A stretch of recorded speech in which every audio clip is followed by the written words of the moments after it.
Good morning, students. हाँ जी बेटा, today we are going to talk about first chapter of history, the French Revolution and the idea of the nation. Okay बेटा, आज हम इसके बारे में बात कर रहे हैं। ये फर्स्ट चैप्टर जो है आपका हिस्ट्री का बच्चे, that is related to Europe. Look at the picture, visualize a world of democratic and social republics. बेटा ये जो पिक्चर है ਇਹ ਫਰੈਡਰਿਕ ਸੋਰਿਊ ਨੇ 1848 ਦੇ ਵਿੱਚ ਬਣਾਈ ਸੀ। ਐਕਚੁਅਲੀ ਇਹ ਜੋ ਪਿਕਚਰ ਹੈ ਉਹਨਾਂ ਦਾ ਇੱਕ ਡ੍ਰੀਮ ਹੈ, ਠੀਕ ਹੈ। ਉਸ ਡ੍ਰੀਮ ਦੇ ਵਿੱਚ ਕੀ ਦੇਖਣਾ ਚਾਹੁੰਦੇ ਹੈ ਬੱਚੇ, ਲੁੱਕ ਐਟ ਕੇਅਰਫੁਲੀ। ਕੀ ਦਿਖਾਇਆ ਇਸ ਪਿਕਚਰ ਦੇ ਵਿੱਚ ਉਹਨਾਂ ਨੇ? ਉਹ ਚਾਹੁੰਦੇ ਹੈ ਕਿ ਲੋਕ ਜਿਹੜੇ ਹੈ ਡੈਮੋਕ੍ਰੇਟਿਕ ਹੋ, ਜਿਹੜਾ ਕੰਟਰੀ ਦਾ ਢਾਂਚਾ ਜਿਹੜਾ ਹੈਗਾ ਡੈਮੋਕ੍ਰੇਟਿਕ ਹੋਣਾ ਚਾਹੀਦਾ, ਸੋਸ਼ਲ ਰਿਪਬਲਿਕਸ ਹੋਣੇ ਚਾਹੀਦੇ, ਕਿਉਂਕਿ ਉਦੋਂ ਦਾ ਜਿਹੜਾ ਬੱਚੇ ਸਿਸਟਮ ਸੀ ਕੰਟਰੀਜ਼ ਦਾ, ਉਹ ਜ਼ਿਆਦਾਤਰ ਜਿਹੜੀ ਕੰਟਰੀ ਸੀ ਉਹ ਐਬਸੋਲੂਟਿਸਟ ਜਾਂ ਫਿਰ ਮੋਨਾਰਕੀਕਲ ਸਿਸਟਮ ਉੱਥੇ ਸੀ, ਰਾਜੇ ਮਹਾਰਾਜਿਆਂ ਵਾਲਾ ਸਿਸਟਮ ਸੀ। ਲੇਕਿਨ ਉਹ ਆਪਣੇ ਡ੍ਰੀਮ ਦੇ ਵਿੱਚ ਦੇਖਦੇ ਆ, ਥੋੜ੍ਹੀ ਬਹੁਤੀ ਨੌਲੇਜ ਲੋਕਾਂ ਨੂੰ ਆ ਗਈ ਹੈ, ਹੁਣ ਲੋਕ ਸਮਝ ਗਏ ਆ ਕਿ ਲਿਬਰਟੀ ਦਾ ਅਸਲੀ ਮੀਨਿੰਗ ਕੀ ਹੈ, ਠੀਕ ਹੈ। ਉਹ ਚਾਹੁੰਦੇ ਆ ਕਿ ਉਹਨਾਂ ਦੀ ਲਾਈਫ ਜਿਹੜੀ ਉਹ ਵੀ ਆਜ਼ਾਦ ਹੋਵੇ, ਠੀਕ ਹੈ। ਇਸ ਪਿਕਚਰ ਦੇ ਵਿੱਚ ਉਹ ਇਹ ਦਿਖਾਉਣਾ ਚਾਹੁੰਦੇ ਆਪਣੇ ਡ੍ਰੀਮ ਨੂੰ ਉਹਨਾਂ ਨੇ ਇਹਦੇ ਵਿੱਚ ਵਿਜ਼ੂਅਲਾਈਜ਼ ਕੀਤਾ ਤਾਂ ਕਿ ਜਿਹੜੇ ਲੋਕ ਹੈ ਉਹਨਾਂ ਤੱਕ ਇਹ ਸੁਨੇਹਾ ਪਹੁੰਚ ਸਕੇ, ਠੀਕ ਹੈ। ਇਸ ਦੇ ਵਿੱਚ ਤੁਸੀਂ ਦੇਖੋ ਕਿ ਬਹੁਤ ਸਾਰੇ ਲੋਕ ਨੇ ਜਿਹੜੇ ਕਿ ਇਕੱਠੇ ਹੋ ਕੇ ਜਾ ਰਹੇ ਹੈ, ਠੀਕ ਹੈ। ਉਹਨਾਂ ਦੇ ਹੱਥਾਂ ਵਿੱਚ ਡਿਫਰੈਂਟ ਟਾਈਪਸ ਆਫ ਫਲੈਗਸ ਨੇ, ਠੀਕ ਹੈ। ਤਾਂ ਇਹ ਕੀ ਹੈ ਅੱਗੇ ਤੁਸੀਂ ਦੇਖ ਰਹੇ ਹੋ, ਇਹ ਹੈਗਾ ਤੁਹਾਡਾ ਸਟੈਚੂ ਆਫ ਲਿਬਰਟੀ, ਇਸ ਦੇ ਵਿੱਚ ਇਹਨੇ ਬਣਾਇਆ ਹੋਇਆ ਹੈ, ਇਹ ਤੁਸੀਂ ਦੇਖ ਰਹੇ ਹੋ ਜਿਹੜਾ, ਠੀਕ ਹੈ। ਔਰ ਇਧਰ ਵੀ ਹੈ ਐਨਲਾਈਟਮੈਂਟ ਦਾ ਸਿੰਬਲ ਹੈ ਕਿ ਲੋਕਾਂ ਨੂੰ ਅਵੇਅਰਨੈਸ ਆ ਗਈ ਹੈ, ਔਰ ਲਿਬਰਟੀ ਦਾ ਸਟੈਚੂ ਬਣਾਇਆ ਹੋਇਆ ਜਿਹਦੇ ਵੱਲ ਲੋਕ ਜਿਹੜੇ ਆ ਵੱਧ ਰਹੇ ਹੈ, ਠੀਕ ਹੈ। ਉਹ ਅੱਗੇ ਜਾ ਰਹੇ ਹੈ paying homage to statue of liberty. Liberty ਦੇ ਸਟੈਚੂ ਨੂੰ ਉਹ ਮਤਲਬ ਉਸਦਾ ਆਦਰ, ਉਸਦਾ ਸਨਮਾਨ ਕਰਨ ਵਾਸਤੇ ਜਾ ਰਹੇ ਹੈ। ਡਿਫਰੈਂਟ ਟਾਈਪਸ ਆਫ ਫਲੈਗਸ ਦਾ ਮਤਲਬ ਹੈ ਕਿ ਉਹ ਅਲੱਗ-ਅਲੱਗ ਦੇਸ਼ਾਂ ਦੇ ਲੋਕ ਹੈ। ਇਟ ਮੀਨਸ ਕਿ ਉਹ ਇਕੱਲੇ ਆਪਣੇ ਕੰਟਰੀ ਦੀ ਗੱਲ ਨਹੀਂ ਕਰਦੇ, ਸਾਰੇ ਆਸੇ ਪਾਸੇ ਸਾਰੇ ਯੂਰਪੀਅਨ ਕੰਟਰੀਜ਼ ਦੀ ਗੱਲ ਕਰਦੇ ਆ। ਹਰ ਇੱਕ ਬਾਰੇ ਉਹ ਸੋਚਦੇ ਆ ਕਿ ਹਰ ਕੰਟਰੀ ਜਿਹੜਾ ਹੈਗਾ ਉਹ ਰਿਪਬਲਿਕ ਹੋਣਾ ਚਾਹੀਦਾ, ਉੱਥੇ ਲੋਕਾਂ ਨੂੰ ਆਜ਼ਾਦੀ ਮਿਲਣੀ ਚਾਹੀਦੀ ਹੈ, ਠੀਕ ਹੈ। ਉਹਨਾਂ ਦੀ ਲਾਈਫ ਜਿਹੜੀ ਆ ਉਹ ਬਿਲਕੁਲ ਫ੍ਰੀ ਹੋਣੀ ਚਾਹੀਦੀ ਹੈ। ਤਾਂ ਉਹ ਕੀ ਚਾਹੁੰਦੇ ਨੇ? ਸ਼ੈਟਰਡ ਰਿਮੇਨਸ ਆਫ ਐਬਸੋਲਿਊਟਿਸਟ ਇੰਸਟੀਟਿਊਸ਼ਨ। ਬਾਕੀ ਸਾਰਾ ਕੁਛ ਦੇਖਣ ਤੋਂ ਬਾਅਦ ਤੁਸੀਂ ਦੇਖਦੇ ਹੋ ਇਹਨਾਂ ਦਾ ਉਹ ਡ੍ਰੀਮ ਹੈਗਾ, ਠੀਕ ਹੈ, ਕਿ ਸਾਰੇ ਲੋਕ ਆਜ਼ਾਦ ਹੋਣ, ਸਾਰੇ ਕੰਟਰੀਜ਼ ਦੇ ਲੋਕ ਆਜ਼ਾਦ ਹੋਣ।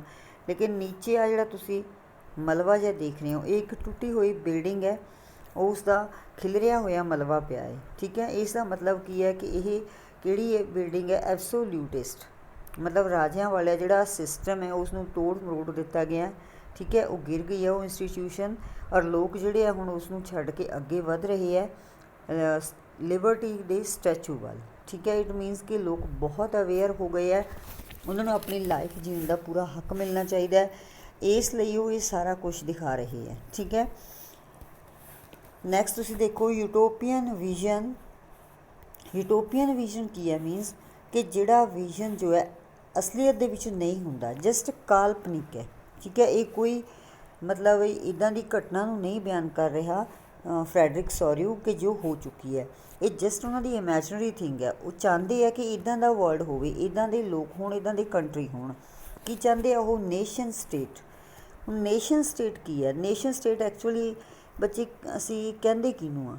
ਉਹ ਸਟੇਟ ਜਿੱਥੇ ਲੋਕ ਜਿਹੜੇ ਆ ਉਹਨਾਂ ਦੀ ਇੱਕ ਕਾਮਨ ਆਈਡੈਂਟੀਟੀ ਹੋਵੇ, ਠੀਕ ਹੈ। ਲੋਕ ਇਹ ਫੀਲ ਕਰਨ ਕਿ ਅਸੀਂ ਸਾਰੇ, ਚਾਹੇ ਉਹ ਕੋਈ ਰਾਜਾ ਹੈ, ਅਮੀਰ ਹੈ, ਗਰੀਬ ਹੈ, ਕੋਈ ਵੀ ਹੈ, ਤਾਂ ਉਹ ਸਾਰੇ ਚਾਹੁੰਦੇ, ਸਾਰੇ ਜਿਹੜੇ ਆ ਉਹਨਾਂ ਦੀ ਇੱਕੋ ਪਹਿਚਾਣ ਹੋਵੇ ਕਿ ਅਸੀਂ ਉਸ ਕੰਟਰੀ ਦੇ ਸਿਟੀਜ਼ਨ ਆ, ਠੀਕ ਹੈ। ਜਿਵੇਂ ਕਿ ਇੰਡੀਆ ਦੇ ਵਿੱਚ ਤੁਸੀਂ ਦੇਖਦੇ ਹੋ ਸਾਡੇ, ਅਸੀਂ ਆਪਣੀ ਕੰਟਰੀ ਦੀ ਐਗਜ਼ਾਮਪਲ ਲੈਂਦੇ ਹਾਂ, ਇੱਥੇ ਰਾਜੇ ਅਲੱਗ-ਅਲੱਗ ਧਰਮਾਂ ਦੇ ਲੋਕ ਹੈ, ਅਲੱਗ-ਅਲੱਗ ਲੈਂਗੁਏਜਿਸ ਬੋਲਣ ਵਾਲੇ ਲੋਕ ਹੈ, ਕੋਈ ਬਹੁਤ ਅਮੀਰ ਵੀ ਹੈ, ਕੋਈ ਗਰੀਬ ਵੀ ਹੈ, ਮਤਲਬ ਡਿਫਰੈਂਟ ਟਾਈਪ ਦੇ ਲੋਕ ਹੈ। ਲੇਕਿਨ ਸਾਡੀ ਸਭ ਦੀ ਆਈਡੈਂਟੀਟੀ ਕੀ ਹੈ ਕਿ ਅਸੀਂ ਇਸ ਚੀਜ਼ ਨੂੰ ਦੇਖਦੇ ਹਾਂ ਕਿ ਅਸੀਂ ਇੰਡੀਅਨਸ ਹਾਂ, ਠੀਕ ਹੈ। ਇਹ ਸਾਡੀ ਆਈਡੈਂਟੀਟੀ ਹੈ ਇੰਡੀਅਨ।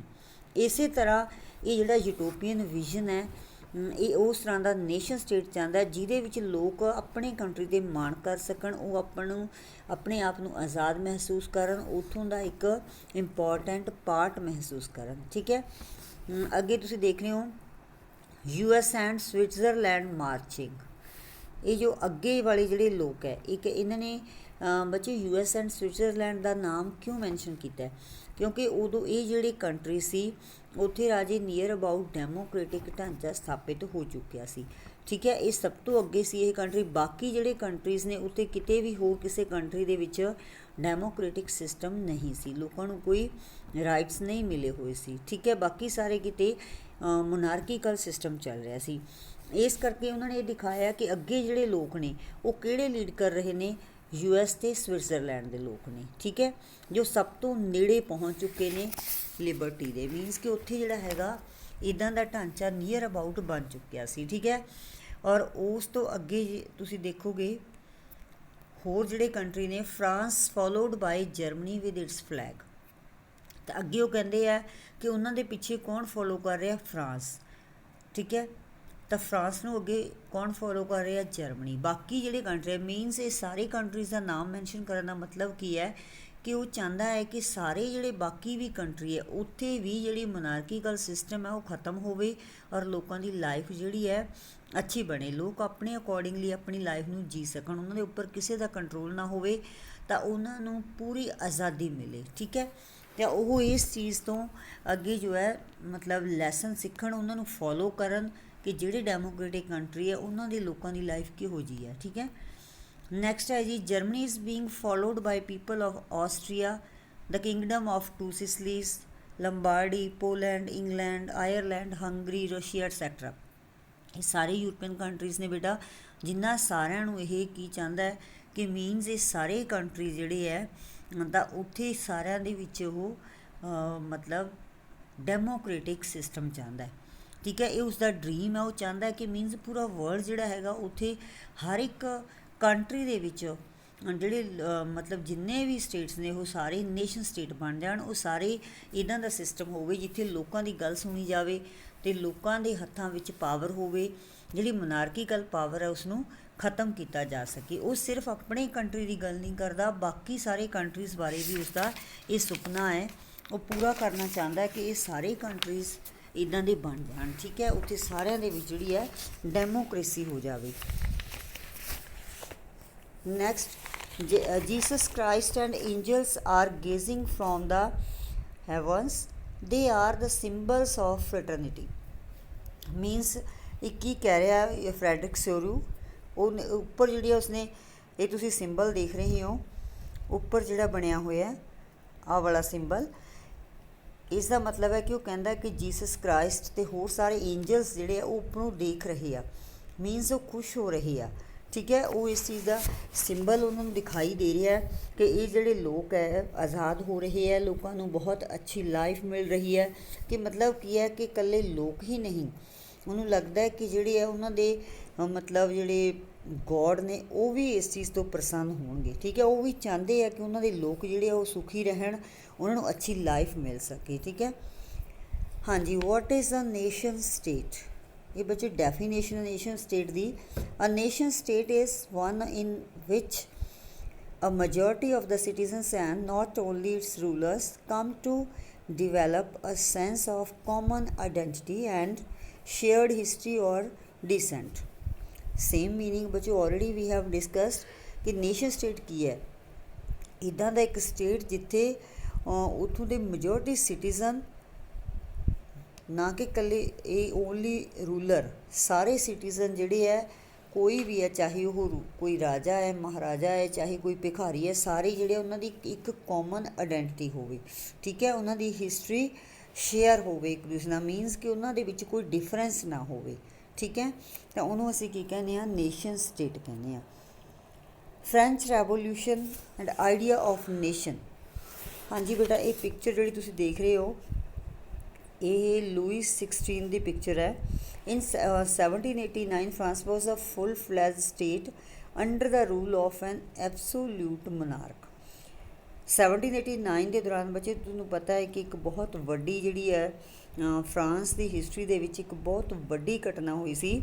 ਉੱਥੋਂ ਦਾ ਇਹ ਕਿੰਗ ਹੈ ਲੂਇਸ 16, ਠੀਕ ਹੈ, ਜਿਹੜਾ ਕਿ ਐਬਸੋਲਿਊਟ ਮਨਾਰਕ ਸੀ, ਇੱਕ ਰਾਜਾ ਸੀ, ਤਾਨਾਸ਼ਾਹ ਸੀ, ਠੀਕ ਹੈ। ਹੁਣ ਤਾਂ 1789 ਦੇ ਵਿੱਚ ਕੀ ਹੋਇਆ ਸੀ, ਉੱਥੇ ਫਰੈਂਚ ਰੈਵੋਲਿਊਸ਼ਨ ਹੋਈ ਸੀ, ਜਿਸ ਦੇ ਵਿੱਚ ਕੀ ਸੀਗਾ, a political prison Bastille was stormed by an angry mob on 14 July 1789। ਬੱਚੇ 14 ਜੁਲਾਈ 1789 ਦੇ ਵਿੱਚ ਇਹ ਬਹੁਤ ਵੱਡੀ ਘਟਨਾ ਹੋਈ ਸੀ ਕਿ ਉੱਥੋਂ ਦੇ ਕੁਛ ਭੜਕੇ ਹੋਏ ਲੋਕਾਂ ਨੇ ਇਹ ਬਸਟੀਲ ਨਾਂ ਦੀ ਜਿਹੜੀ ਇੱਕ ਜੇਲ੍ਹ ਸੀ, ਇਹ ਇੱਕ ਕਿਲ੍ਹਾ ਸੀ ਪਰ ਇਸ ਨੂੰ ਜੇਲ੍ਹ ਦੇ ਵਿੱਚ ਤਬਦੀਲ ਕਰ ਦਿੱਤਾ ਗਿਆ ਸੀ, ਇਸ ਨੂੰ ਤੋੜ ਦਿੱਤਾ ਸੀ। ਲੋਕ ਜਿਹੜੇ ਆ ਉੱਥੋਂ ਦੇ ਮਤਲਬ ਉਹਨਾਂ ਨੇ ਬਹੁਤ ਵੱਡਾ ਐਜੀਟੇਸ਼ਨ ਕੀਤਾ ਸੀ, ਵਿਦਰੋਹ ਕਰ ਦਿੱਤਾ ਸੀ ਰਾਜਾ ਦੇ ਖਿਲਾਫ, ਠੀਕ ਹੈ। ਲੋਕ ਜਿਹੜੇ ਆ ਹਥਿਆਰ ਲੈ ਕੇ ਖੜ੍ਹੇ ਹੋ ਗਏ ਸੀ ਕਿਉਂਕਿ ਉਹਨਾਂ ਨੂੰ ਰਾਜਾ ਜਿਹੜਾ ਹੈਗਾ ਉਹਨਾਂ ਨੂੰ ਬਹੁਤ ਤੰਗ ਪਰੇਸ਼ਾਨ ਕਰਦਾ ਸੀ, ਉਹਨਾਂ ਦੀ ਲਾਈਫ ਜਿਹੜੀ ਹੈ ਨਰਕ ਬਣੀ ਪਈ ਸੀ। ਕੋਈ ਵੀ ਵਿਅਕਤੀ ਜਿਹੜਾ ਰਾਜਾ ਦੇ ਖਿਲਾਫ ਕੁਛ ਵੀ ਬੋਲਦਾ ਸੀ, ਚਾਹੇ ਉਹ ਸਹੀ ਹੁੰਦਾ, ਫਿਰ ਵੀ ਉਸ ਨੂੰ ਇਸ ਜੇਲ੍ਹ ਦੇ ਵਿੱਚ ਬੰਦ ਕਰ ਦਿੱਤਾ ਜਾਂਦਾ ਸੀ, ਠੀਕ ਹੈ। ਤਾਂ ਇਹ ਜੇਲ੍ਹ ਜਿਹੜੀ ਹੈ ਇੱਕ ਤਰ੍ਹਾਂ ਨਾਲ ਰਾਜੇ ਦੀ ਸ਼ਕਤੀ ਦਾ ਪ੍ਰਤੀਕ ਮੰਨ ਲਈ ਗਈ ਸੀ। ਲੋਕ ਇਸ ਨੂੰ ਇਹ ਸਮਝਦੇ ਸੀ ਕਿ ਜੇ ਇਹ ਜੇਲ੍ਹ ਇਹ ਬਸਟੀਲ ਹੈ ਇਸੇ ਕਰਕੇ ਮੋਨਾਰਕੀ ਹੈ, ਠੀਕ ਹੈ। ਲੋਕਾਂ ਦੇ ਮਨ ਵਿੱਚ ਇਹ ਗੱਲ ਬੈਠ ਗਈ ਸੀ, ਤਾਂ ਲੋਕਾਂ ਨੂੰ ਇਸ ਦੇ ਪ੍ਰਤੀ ਬਹੁਤ ਜ਼ਿਆਦਾ ਗੁੱਸਾ ਸੀ, ਤਾਂ ਭੜਕੇ ਹੋਏ ਲੋਕਾਂ ਨੇ ਤਾਂ ਇਸ ਜੇਲ੍ਹ ਨੂੰ ਤੋੜ ਦਿੱਤਾ ਸੀ 14 ਜੁਲਾਈ 1789 ਦੇ ਵਿੱਚ। Transfer of sovereignty from monarchy to a body of French citizens. ਬੱਚੇ ਇਸ ਤੋਂ ਪਹਿਲਾਂ ਕੀ ਸੀ, ਬਸਟੀਲ ਤੋੜਨ ਤੋਂ ਪਹਿਲਾਂ ਉੱਥੇ ਸਿਰਫ ਤੁਹਾਨੂੰ ਪਤਾ ਹੈ ਕਿ ਲੂਈ 16 ਦਾ ਹੀ ਹੁਕਮ ਚੱਲਦਾ ਸੀ। ਤਾਂ ਇਸ ਜੇਲ੍ਹ ਤੋੜਨ ਦੇ ਨਾਲ ਕੀ ਹੋਇਆ, ਸਭ ਤੋਂ ਵੱਡਾ ਜਿਹੜਾ ਇਸ ਦਾ ਅਸਰ ਹੋਇਆ ਇਹ ਕੀ ਹੋਇਆ ਕਿ ਜਿਹੜੀ ਸਿਸਟਮ ਪਾਵਰ ਸੀ ਉਹ ਮੋਨਾਰਕ ਦੇ ਹੱਥਾਂ ਵਿੱਚੋਂ ਨਿਕਲ ਕੇ ਆਮ ਪਬਲਿਕ ਦੇ ਹੱਥਾਂ ਵਿੱਚ ਆ ਗਈ, ਠੀਕ ਹੈ। ਇੱਕ ਤਰ੍ਹਾਂ ਨਾਲ ਲੋਕਾਂ ਨੂੰ ਜੋਸ਼ ਮਿਲ ਗਿਆ, ਉਹਨਾਂ ਨੂੰ ਦੇਖ ਕੇ ਹੋਰ ਵੀ ਲੋਕਾਂ ਨੂੰ ਜੋਸ਼ ਮਿਲ ਗਿਆ, ਹੋਰ ਵੀ ਬਹੁਤ ਸਾਰੇ ਲੋਕ ਜਿਹੜੇ ਆ ਉਸ ਦੇ ਨਾਲ ਮਿਲਣੇ ਸ਼ੁਰੂ ਹੋ ਗਏ, ਠੀਕ ਹੈ। ਤਾਂ ਰਾਜਾ ਦੀ ਸ਼ਕਤੀ ਜਿਹੜੀ ਹੈ ਕਮਜ਼ੋਰ ਪੈਣੀ ਸ਼ੁਰੂ ਹੋ ਗਈ ਅਤੇ ਲੋਕ ਜਿਹੜੇ ਆ ਉਹ ਜ਼ਿਆਦਾ ਸ਼ਕਤੀਸ਼ਾਲੀ ਬਣਨੇ ਸ਼ੁਰੂ ਹੋ ਗਏ, ਠੀਕ ਹੈ। ਮੈਜ਼ਰਸ ਬਾਈ ਫਰੈਂਚ ਰੈਵੋਲਿਊਸ਼ਨਰੀਜ਼। ਤਾਂ ਜਦੋਂ ਲੋਕਾਂ ਦੇ ਹੱਥਾਂ ਵਿੱਚ ਪਾਵਰ ਆ ਗਈ ਤਾਂ ਉਸ ਤੋਂ ਬਾਅਦ ਲੋਕਾਂ ਨੇ ਕੀ ਕੀਤਾ, ਇਹ ਜਿਹੜੇ ਰੈਵੋਲਿਊਸ਼ਨਰੀ ਸੀ ਖਾਸ ਕਰਕੇ ਇਹਨਾਂ ਨੇ ਫਿਰ ਕਈ ਸਾਰੀਆਂ ਚੇਂਜਿਸ ਕੀਤੀਆਂ, ਕੁਛ ਨਵੇਂ ਮਤਲਬ ਉਹਨਾਂ ਨੇ ਕੁਛ ਚੇਂਜਿਸ ਕੀਤੇ। ਸਭ ਤੋਂ ਪਹਿਲਾ ਚੇਂਜ ਜਿਹੜਾ ਉਹਨਾਂ ਨੇ ਕੀਤਾ ਉਹ ਕੀ ਸੀ, the royal flag was replaced by a new tricolour flag. ਜਿਹੜਾ ਪਹਿਲਾਂ ਦਾ ਉੱਥੇ ਮੋਨਾਰਕੀਕਲ ਸਿਸਟਮ ਦੇ ਵਿੱਚ ਜਿਹੜਾ ਫਲੈਗ ਉਹ ਯੂਜ਼ ਕਰਦੇ ਸੀ, ਉਸ ਫਲੈਗ ਨੂੰ ਇਹਨਾਂ ਨੇ ਛੱਡ ਕੇ ਇਹ ਨਵਾਂ ਫਲੈਗ ਜਿਹੜਾ ਤੁਸੀਂ ਦੇਖ ਰਹੇ ਹੋ ਪਿਕਚਰ ਦੇ ਵਿੱਚ, ਇਹ ਟਰਾਈ ਕਲਰ ਫਲੈਗ ਜਿਹੜਾ ਹੈਗਾ ਇਹ ਫਰੈਂਚ ਦਾ ਫਲੈਗ ਬਣਾ ਦਿੱਤਾ, ਠੀਕ ਹੈ। ਇਸ ਫਲੈਗ ਨੂੰ ਉਹ ਲੈ ਕੇ ਆਏ।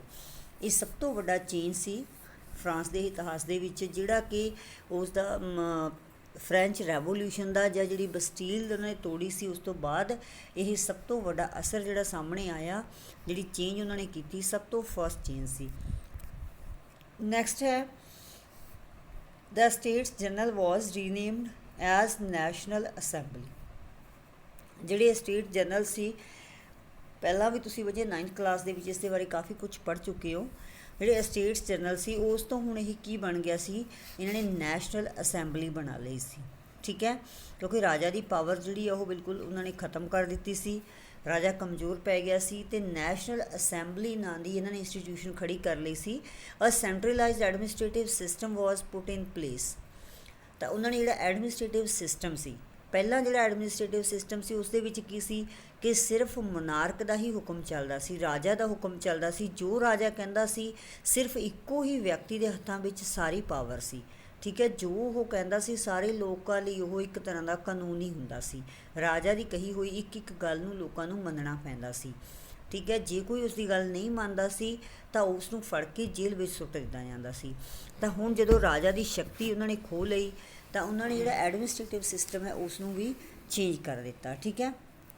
ਤਾਂ ਉਹਨਾਂ ਨੇ ਇੱਕ ਸੈਂਟਰਲਾਈਜ਼ਡ ਸਿਸਟਮ ਬਣਾ ਦਿੱਤਾ, ਜਿਵੇਂ ਕਿ ਸਾਡੇ ਇੰਡੀਆ ਦੇ ਵਿੱਚ ਵੀ ਸਿਸਟਮ ਹੈ। ਤੁਸੀਂ ਦੇਖਦੇ ਹੋ ਕਿ ਕਾਫੀ ਸਾਰੇ ਆਫਿਸਰਸ ਜਿਹੜੇ ਹੈ ਉਹਨਾਂ ਨੂੰ ਸਿਲੈਕਟ ਕੀਤਾ ਜਾਂਦਾ, ਜਿਹੜੇ ਕਿ ਅਲੱਗ-ਅਲੱਗ ਡਿਪਾਰਟਮੈਂਟ ਦੇ ਕਿੰਨੇ ਸਾਡੇ ਜਿਹੜੇ ਹੈਗੇ ਆ ਤੁਸੀਂ ਦੇਖਦੇ ਹੋ ਮਿਨਿਸਟਰ ਨੇ ਜਿਹੜੇ ਅਲੱਗ-ਅਲੱਗ ਡਿਪਾਰਟਮੈਂਟਸ ਨੂੰ ਦੇਖਦੇ ਆ ਹੈ ਨਾ, ਫਿਰ ਉਹਨਾਂ ਦੇ ਨੀਚੇ ਕੰਮ ਕਰਨ ਵਾਲੇ ਹੋਰ ਉਹਨਾਂ ਦੇ ਅੰਡਰ ਕੰਟਰੋਲ 'ਚ ਜਿਹੜੇ ਆਫਿਸਰਸ ਨੇ, ਫਿਰ ਉਦੋਂ ਵੀ ਨੀਚੇ ਉਦੋਂ ਮਤਲਬ ਲੋਅਰ ਲੈਵਲ ਤੋਂ ਲੈ ਕੇ ਹਾਈ ਲੈਵਲ ਤੱਕ ਬਹੁਤ ਸਾਰੇ ਮਿਨਿਸਟਰ ਹੈ, ਜਿਹਦੇ ਕਰਕੇ ਜਿਹੜਾ ਸਾਡਾ ਢਾਂਚਾ ਹੈ ਉਹ ਪ੍ਰੋਪਰ ਚੱਲ ਰਿਹਾ। ਤਾਂ ਇਹਨਾਂ ਨੇ ਵੀ ਕੀ ਕੀਤਾ, ਇੱਕ ਸੈਂਟਰਲਾਈਜ਼ਡ ਐਡਮਿਨਿਸਟ੍ਰੇਟਿਵ ਸਿਸਟਮ ਬਣਾ ਦਿੱਤਾ, ਜਿਹਦੇ ਵਿੱਚ ਇੱਦਾਂ ਦੇ ਲੋਕ ਉਹਨਾਂ ਨੇ ਭਰਤੀ ਕਰ ਲਏ ਕਿ ਜਿਹੜੇ ਸਾਰੇ ਸਿਸਟਮ ਨੂੰ ਦੇਖਣਗੇ। ਠੀਕ ਹੈ, ਇੱਕ ਰਾਜੇ ਇੱਕ ਬੰਦੇ ਲਈ ਸਾਰੇ ਕੰਟਰੀ ਦਾ ਸਿਸਟਮ ਚਲਾਉਣਾ ਬਹੁਤ ਮੁਸ਼ਕਿਲ ਹੈ। ਜਦੋਂ ਬਹੁਤ ਸਾਰੇ ਲੋਕ ਮਿਲ ਕੇ ਥੋੜ੍ਹਾ ਥੋੜ੍ਹਾ ਕੰਮ ਸੰਭਾਲਣਗੇ ਤਾਂ ਆਟੋਮੈਟਿਕ ਜਿਹੜਾ ਮਤਲਬ ਸਿਸਟਮ ਹੈ ਉਹ ਪ੍ਰੋਪਰ ਚੱਲੇਗਾ। ਠੀਕ ਹੈ, ਨੈਕਸਟ ਹੈ ਜੀ ਯੂਨੀਫਾਰਮ ਲਾਜ਼ ਫॉर ਆਲ ਸਿਟੀਜ਼ਨਸ ਵਰ ਫਾਰਮੂਲੇਟਿਡ। ਮੀਨਸ ਕਿ ਪਹਿਲਾਂ ਜਿਹੜਾ ਸਿਸਟਮ ਸੀ ਉਹ ਰਾਜਾ ਦੀ ਮਰਜ਼ੀ ਸੀ ਕਿ ਜਿਹਨੂੰ ਮਰਜ਼ੀ ਉਹ ਜੋ ਮਰਜ਼ੀ ਫੈਸਿਲਿਟੀਆਂ ਦੇਈ ਜਾਂਦਾ। ਠੀਕ ਹੈ, ਔਰ ਬਹੁਤ ਸਾਰੇ ਜਿਵੇਂ ਤੁਸੀਂ ਦੇਖਿਆ ਕਿ ਥਰਡ ਸਟੇਟ ਦੇ ਜਿਹੜੇ ਲੋਕ ਹੁੰਦੇ ਸੀ ਉਹਨਾਂ ਨੂੰ ਕਿੰਨੇ ਜ਼ਿਆਦਾ ਮਤਲਬ ਟੈਕਸ ਵਗੈਰਾ ਭਰਨੇ ਪੈਂਦੇ ਸੀ। ਠੀਕ ਹੈ, ਬਾਕੀ ਰਾਜੇ ਦੀ ਮਿਹਰਬਾਨੀ 'ਤੇ ਰਾਜੇ ਉਹ ਜਿਹਨੂੰ ਮਰਜ਼ੀ ਜੋ ਮਰਜ਼ੀ ਦਿੰਦਾ ਰਹਿੰਦਾ, ਲੇਕਿਨ ਬਹੁਤ ਸਾਰੇ ਲੋਕਾਂ ਨੂੰ ਜੇਲ੍ਹਾਂ ਵਿੱਚ ਸੜਨਾ ਪੈਂਦਾ ਸੀ, ਕਈਆਂ ਨੂੰ ਰੋਟੀ ਵੀ ਨਹੀਂ ਸੀ ਮਿਲਦੀ, ਕਈਆਂ ਨੂੰ ਇੰਨੀ ਮਿਹਨਤ ਕਰਕੇ ਖੇਤਾਂ ਦੇ ਵਿੱਚ ਮਿਹਨਤ ਕਰਦੇ ਸੀ, ਲੇਕਿਨ ਇੰਨਾ ਟੈਕਸ ਲਗਾਇਆ ਜਾਂਦਾ ਸੀ ਕਿ ਉਹਨਾਂ ਕੋਲ ਕੁਝ ਵੀ ਉਹਨਾਂ ਨੂੰ ਬੈਨੀਫਿਟ ਨਹੀਂ ਸੀ ਹੁੰਦਾ। ਠੀਕ ਹੈ, ਤਾਂ ਲੇਕਿਨ ਹੁਣ ਕੀ ਸੀ, ਇਹਨਾਂ ਨੇ ਜਿਹੜੇ ਲਾਜ਼ ਬਣਾ ਦਿੱਤੇ, ਕਾਨੂੰਨ ਬਣਾ ਦਿੱਤੇ, ਉਹ ਸਾਰੇ ਲੋਕਾਂ ਲਈ ਬਰਾਬਰ ਬਣਾ ਦਿੱਤੇ। ਠੀਕ ਹੈ, ਯੂਨੀਫਾਰਮ ਦਾ ਮਤਲਬ ਹੁੰਦਾ ਜਿਹਦੇ ਵਿੱਚ ਕਿਸੇ ਨਾਲ ਕੋਈ ਵਿਤਕਰਾ ਨਾ ਕੀਤਾ ਹੋਵੇ, ਸਭ ਦੇ ਲਈ ਇੱਕੋ ਜਿਹਾ ਲਾਅ ਬਣਾਉਣਾ। ਠੀਕ ਹੈ, ਕੋਈ ਵੀ ਲਾਅ ਬਣਾਤਾ ਤਾਂ ਉਸ ਨੂੰ ਹਰ ਇੱਕ ਵਿਅਕਤੀ ਨੂੰ ਮੰਨਣਾ ਪਏਗਾ, ਚਾਹੇ ਉਹ ਅਮੀਰ ਹੈ, ਗਰੀਬ ਹੈ, ਰਾਜਾ ਹੈ, ਭਿਖਾਰੀ ਹੈ, ਕੋਈ ਵੀ ਹੈ। ਠੀਕ ਹੈ, ਹਰ ਇੱਕ ਦੇ ਲਈ ਜਿਹੜਾ ਸੇਮ ਲਾਅ ਬਣਾਇਆ ਜਾਂਦਾ ਉਹ ਕੀ ਹੈ, ਯੂਨੀਫਾਰਮ ਲਾਅ। ਨੈਕਸਟ ਹੈ ਇੰਟਰਨਲ ਕਸਟਮ ਡਿਊਟੀਜ਼ ਐਂਡ ਡਿਊਜ਼ ਵਰ ਅਬੋਲਿਸ਼ਡ। ਇੰਟਰਨਲ ਵਿੱਚ ਕੀ ਹੁੰਦਾ, ਅੰਦਰੂਨੀ। ਮੀਨਸ ਕਸਟਮ ਡਿਊਟੀਜ਼ ਕਿਹਨੂੰ ਕਹਿੰਦੇ ਆ, ਜਿਵੇਂ ਕਿ ਕੋਈ ਅਸੀਂ ਆਪਣੇ ਕੰਟਰੀ ਦੇ ਵਿੱਚ ਕੋਈ ਚੀਜ਼ ਜਿਹੜੀ ਹੈ ਇੱਕ ਥਾਂ ਤੋਂ ਦੂਸਰੀ ਥਾਂ ਲੈ ਕੇ ਜਾਣੀ ਹੈ। ਠੀਕ ਹੈ, ਕੋਈ ਚੀਜ਼ ਅਸੀਂ ਸੇਲ ਕਰਨ ਵਾਸਤੇ ਲੈ ਕੇ ਜਾਂਦੇ ਹਾਂ ਤਾਂ ਉਸ ਦੇ ਉੱਪਰ ਟੈਕਸ ਲਗਾਇਆ ਜਾਣਾ। ਠੀਕ ਹੈ, ਉਹਨੂੰ ਕਹਿੰਦੇ ਆ ਕਸਟਮ ਡਿਊਟੀਜ਼। ਸਪੋਜ਼ ਕਰੋ ਕਿ ਸਾਡੇ ਕੰਟਰੀ ਦਾ ਕੋਈ ਵਿਅਕਤੀ ਹੈ, ਉਸਨੇ ਕੋਈ ਚੀਜ਼ ਜਿਵੇਂ ਕਹਿ ਲਓ ਦਿੱਲੀ ਤੋਂ ਮੁੰਬਈ ਲੈ ਕੇ ਜਾਣੀ ਹੈ। ਠੀਕ ਹੈ, ਉਹ ਹੈ ਤਾਂ ਸਾਡੇ ਕੰਟਰੀ ਦਾ ਹੀ ਪਾਰਟ, ਦਿੱਲੀ ਵੀ ਸਾਡੇ ਕੰਟਰੀ ਦਾ ਹੀ ਹੈ ਔਰ ਮੁੰਬਈ ਵੀ ਸਾਡੇ ਕੰਟਰੀ ਦਾ। ਜੇ ਅਸੀਂ ਦਿੱਲੀ ਤੋਂ ਮੁੰਬਈ ਤੱਕ ਜਾਂਦੇ ਹੋਏ ਸਾਨੂੰ ਕੋਈ ਸਪੈਸ਼ਲ ਟੈਕਸ ਭਰਨਾ ਪੈਂਦਾ, ਗੌਰਮੈਂਟ ਸਾਡੇ 'ਤੇ ਕੋਈ ਟੈਕਸ ਲਗਾਉਂਦੀ ਹੈ। ਠੀਕ ਹੈ, ਤਾਂ ਉਹ ਕੀ ਹੈ, ਕਸਟਮ ਡਿਊਟੀਜ਼ ਹੈ। ਅੰਡਰਸਟੈਂਡ, ਤਾਂ ਉੱਥੇ ਇਹ ਇੰਟਰਨਲ ਕਸਟਮ ਡਿਊਟੀ ਸੀ ਕਿ ਕੋਈ ਵੀ ਵਿਅਕਤੀ ਚਾਹੇ ਉਹ ਕਿਤੇ ਵੀ ਕੋਈ ਚੀਜ਼ ਵੇਚਣੀ ਖਰੀਦਣੀ ਤਾਂ ਹਰ ਇੱਕ ਚੀਜ਼ ਦੇ ਉੱਪਰ ਜਿਹੜੇ ਹੈ ਲੋਕਾਂ ਨੂੰ ਟੈਕਸ ਦੇਣੇ ਪੈਂਦੇ ਸੀ। ਠੀਕ ਹੈ, ਐਂਡ ਡਿਊਜ਼ ਕੀ ਸੀ ਰਾਏ, ਤੁਹਾਨੂੰ ਪਤਾ ਹੈ ਮੋਨਾਰਕੀਕਲ ਸਿਸਟਮ ਸੀ ਉੱਥੇ। ਮੋਨਾਰਕੀਕਲ ਸਿਸਟਮ ਹੋਣ ਕਰਕੇ ਰਾਜਾ ਜਿਹੜਾ ਹੈਗਾ ਸਾਰੀ ਪ੍ਰੋਪਰਟੀ ਦਾ ਮਾਲਕ ਰਾਜਾ ਹੀ ਸੀ। ਤਾਂ ਰਾਜਾ ਕੀ ਕਰਦਾ ਸੀ ਬੇਟਾ, ਆਪਣੇ ਸਿਸਟਮ ਨੂੰ ਚਲਾਉਣ ਵਾਸਤੇ ਜੋ ਜ਼ਮੀਨ ਸੀ ਉਹ ਅੱਗੇ ਹੋਰ ਨੋਬਿਲਟੀਜ਼ ਨੂੰ ਦੇ ਦਿੰਦਾ ਸੀ। ਠੀਕ ਹੈ, ਜਿਹਨੂੰ ਅਸੀਂ ਜਾਗੀਰਦਾਰ ਸਾਮੰਤ ਕਹਿ ਸਕਦੇ ਹਾਂ। ਠੀਕ ਹੈ, ਉਹਨਾਂ ਲੋਕਾਂ ਦੇ ਵਿੱਚ ਜਾਂ ਲਾਰਡ ਉਹਨਾਂ ਨੂੰ ਕਿਹਾ ਜਾਂਦਾ ਸੀ, ਤਾਂ ਲਾਰਡਸ ਦੇ ਵਿੱਚ ਉਹ ਜ਼ਮੀਨ ਜਿਹੜੀ ਹੈ ਵੰਡ ਦਿੰਦਾ ਸੀ।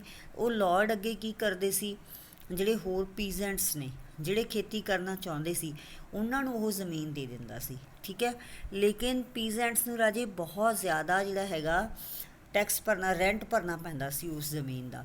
ਉਹ ਰੈਂਟ ਕਈ ਵਾਰੀ ਇੰਨਾ ਜ਼ਿਆਦਾ ਹੁੰਦਾ ਸੀ ਕਿ ਉਹਨਾਂ ਨੂੰ ਉਹਨਾਂ ਦੀ ਜਿਹੜੀ ਫਸਲ ਪੈਦਾ ਨਹੀਂ ਸੀ ਹੁੰਦੀ ਜਿੰਨਾ ਕਿ ਉਹਨਾਂ ਦੇ ਉੱਪਰ ਰੈਂਟ ਦਾ ਬੋਝ ਪੈ ਜਾਂਦਾ ਸੀ।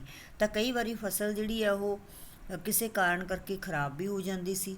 ਠੀਕ ਹੈ, ਕਦੇ ਫਲੱਡ ਆ ਗਏ, ਕਦੇ ਡਰਾਟਸ ਪੈ ਗਏ ਹੈ ਨਾ, ਤਾਂ ਉਸ ਦੇ ਕਰਕੇ ਰਾਜੇ ਮਤਲਬ ਹੜ੍ਹ ਜਾਂ ਸੋਕੇ ਕਰਨ ਜਾਂ ਕੋਈ ਵੀ ਇੱਦਾਂ ਦੀ ਪ੍ਰੋਬਲਮ ਆ ਜਾਂਦੀ ਸੀ, ਕੋਈ ਨੈਚੁਰਲ ਡਿਜ਼ਾਸਟਰ ਹੋ ਸਕਦਾ ਸੀ, ਤਾਂ ਉਸ ਦੇ ਕਰਕੇ ਉਹਦੇ ਫਸਲਾਂ ਤਬਾਹ ਹੋ ਜਾਂਦੀਆਂ ਸੀ ਅਤੇ ਉਹਨਾਂ ਕੋਲ ਮਤਲਬ ਜਿਹੜਾ ਰੈਂਟ ਹੈ ਉਸਨੂੰ ਪੇ ਕਰਨ ਵਾਸਤੇ ਕੁਛ ਬਚਦਾ ਨਹੀਂ ਸੀ। ਤਾਂ ਇੱਦਾਂ ਉਹਨਾਂ ਦੇ ਉੱਪਰ ਕਰਜ਼ੇ ਚੜ੍ਹਦੇ ਰਹਿੰਦੇ ਸੀ। ਠੀਕ ਹੈ, ਤਾਂ ਉਸ ਕਰਕੇ ਇਹ ਜਿਹੜੇ ਡਿਊਜ਼ ਉਹਨਾਂ ਵੱਲ ਪਏ ਰਹਿੰਦੇ ਸੀ। ਤਾਂ ਇਹ ਸਾਰਾ ਕੁਛ ਇਹਨਾਂ ਨੇ ਜਦੋਂ ਰੈਵੋਲਿਊਸ਼ਨਰੀਜ਼ ਆਏ ਉਹਨਾਂ ਨੇ ਜਿਹੜੀਆਂ ਕਸਟਮ ਡਿਊਟੀ ਸੀ ਉਹਨਾਂ ਨੂੰ ਵੀ ਬਿਲਕੁਲ ਖ਼ਤਮ ਕਰ ਦਿੱਤਾ ਅਤੇ ਜਿਹੜੇ ਇੱਦਾਂ ਦੇ ਡਿਊਜ਼ ਸੀ ਉਹਨਾਂ ਨੂੰ ਵੀ ਉਹਨਾਂ ਨੇ ਬਿਲਕੁਲ ਖ਼ਤਮ ਕਰ ਦਿੱਤਾ ਕਿ ਕਿਸੇ ਤੋਂ ਕੋਈ ਟੈਕਸ ਨਹੀਂ ਲਿਆ ਜਾਏਗਾ। ਨੈਕਸਟ ਹੈ uniform system of weights and measures. ਰਾਜੇ ਵੇਟਸ ਐਂਡ ਮੈਜ਼ਰਸ ਦਾ ਵੀ ਉਹਨਾਂ ਨੇ ਇੱਕ ਯੂਨੀਫਾਰਮ ਸਿਸਟਮ ਚਲਾਇਆ। ਠੀਕ ਹੈ, ਕਿ ਸਾਰੇ ਜੋ ਵੀ ਮੈਜ਼ਰਮੈਂਟ ਹੈ ਉਹ ਹਰ ਇੱਕ ਜਗ੍ਹਾ 'ਤੇ ਸੇਮ ਹੋਣੀ ਚਾਹੀਦੀ ਹੈ।